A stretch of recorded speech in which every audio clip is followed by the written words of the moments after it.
$1 trillion or Musk walks. Is that really what's on the line this evening? No, frankly. You know, the structure of the proposed package is complicated. It is a 10-year proposal split into tranches. And all told, the total compensation would be $1 trillion in dollar value, right? But actually, what it is set against is a series of both operational and financial milestones. The operational ones are easy to understand. Musk has to deliver 20 million vehicles to customers, build 1 million robots, scale a robo-taxi service to 1 million cars. And on the financial target side, it's kind of classic stuff. Adjusted EBIT targets, market cap targets. The thing that's the sticking point for a lot of investors here, and for Musk himself, is voting power, which is just as the pay corresponds proportionally to each tranche as each milestone's unlocked. And how have those targets changed, though? Because I feel like the reporting over the last few months and years has kind of been moving of the goalposts, if you will. Yeah, look, the targets are set and codified in the proxy, which I think was September the 10th or maybe September the 4th or 5th. I'm misremembering, but early September. The thing about the total package is that it's an all or nothing. They are mandatory goals, both operational and financial. And so the issue really in the first instance here for both Elon Musk himself, the board, and investors that vote either way, is that for the board, this has been about keeping Elon Musk, because to their mind, irrespective of the goals that are set for him, he's the only person on planet Earth that can do it. They've literally said that time and time again. So it's a really bizarre situation where Musk is basically saying, I don't really care about the compensation. I just want the power to be able to do the things that the board has tasked me with.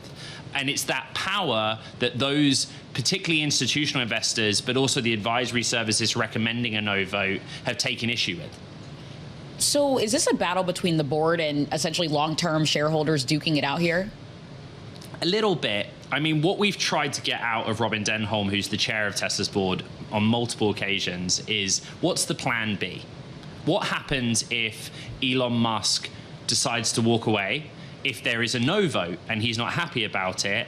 Or, and this is a horrible example, but what if something sinister happens to Elon Musk? You know, he gets hit by a bus, hypothetically. And the problem is that the board's answer is it can only be Elon Musk. Now, in particular, if you look at, for example, Norway's Sovereign Wealth Fund, which is Tesla's 9th largest shareholder, or CalPERS, which is the US biggest public pension fund, both of them have voted no on this package, identifying Keyman risk as one of the core issues for them. They're saying that there is too much faith being put in just one person here, hence Keyman risk. The board is saying it can only be Elon Musk, and those are two incongruous and competing ideas. Well, how has that changed over time? Because when I think of Tesla, I think of Elon Musk. When we were earlier this year, when he was working so closely within the White House administration, the question was, right, is he focused on Tesla, or is he focused on XAI or SpaceX or Doge? Has that actually shifted at all? In some sense, it goes back to your earlier question, mate, which is how has the package changed or the goals changed overall? One of the mandatory requirements, which is set against the later tranches of stock award, is that Musk participates in a succession plan. So as it's written in the proxy, Musk has to both draw up the succession plan, participate in it, and then have a success in finding a successor by year 10. So that is one of the fundamental differences this time around relative to, I guess, 2018's pay package. However, the difficulty in the communication the company's having with its investor base is they keep saying there isn't anyone on planet Earth who can possibly get anywhere near to what Elon Musk can do. So that's been the hard bit to pass. Like, hold on, you're saying Elon Musk has to help choose his successor, but you're also telling us that there just isn't anyone, internally or externally, who can do what he can do. I just want to touch on a redhead hitting the screen right now. Ford considering scrapping its electric version of the F-150 truck. That is according to the Wall Street Journal, though Ford hasn't made a final decision on the electric F-150. Ford shares not really moving. Ed, sticking with car makers, sticking with Tesla, one question for you with about 30 seconds left. The vote around investing in XAI, the intertwining of X, XAI, Tesla, SpaceX. Yep. What's on the docket today?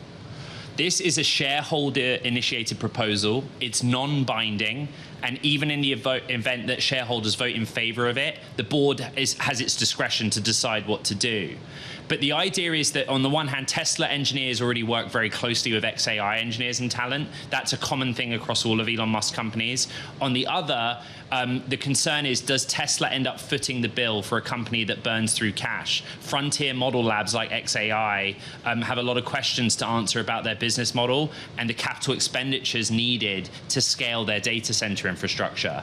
Does Tesla and its shareholders want to foot the bill for that, is what this vote comes down to for many who are participating in it.